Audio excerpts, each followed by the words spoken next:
மதுரை மொத்த பூ விலை பூ மார்க்கெட்டில் மல்லிகைப்பூ 6000, சாமந்திப்பூ 2500, முல்லைப்பூ 3000.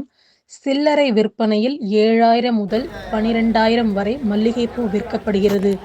தை திருநாளாம் பொங்கல் திருநாளை முன்னிட்டு மலர்களின் விற்பனையால் விண்ணை முட்டும் அளவிற்கு பூக்களின் விலை அதிகரிப்பால் பொதுமக்கள் அதிர்ச்சியடைந்துள்ளனர்.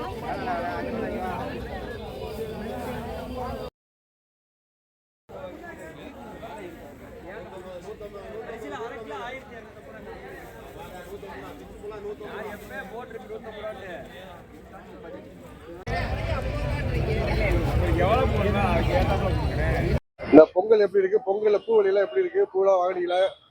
மல்லிகைப்பூ விலை இப்போ உள்ளது சில்லறையே 10,000 11,000 போய்கிட்டு இருக்குது. பொங்கல்லாம் இப்போ வந்து கொண்டாடுறோம்னா கொஞ்சம் சின்னதா சில்லறையா வாங்க வந்தா கூட மல்லிகைப்பூ விலை இப்போ வாங்க முடியல, பார்க்கத்தான் முடியுது. அதை வந்து பார்க்க அழகா இருக்குது. ஆனால் விலையை கேட்டோம்னா இவ்வளோ விலை போய்கிட்டு இருக்குது. ஆனால் எங்களால் இப்போ பூ வாங்க கூட முடியாத சூழ்நிலை ஆகிக்கிட்டு இருக்குது. என் பேர் அமுதா. இந்த பொங்கல் எப்படி இருக்கு? இந்த பொங்கலுடைய விலையில எப்படி போயிட்டு இருக்கு? விலைவாசிலாம் அதிகமா தானே விற்குது. பூ விலையில வந்து 6000, 10,000, 12,000 சொல்லி சொல்றாங்க. அப்புறம் அவங்களும் போய் எடுத்தாந்து விற்க, அங்கேயும் அப்படி விற்கல. அவங்க என்ன பண்ணுவா, எடுத்து விற்கிறவங்க அவங்களும் தான் சிரமப்படுறாங்க. என்ன பண்றது, விலையை இறக்கணும் மொத்தமா. என் பேர் பொன்னழகு.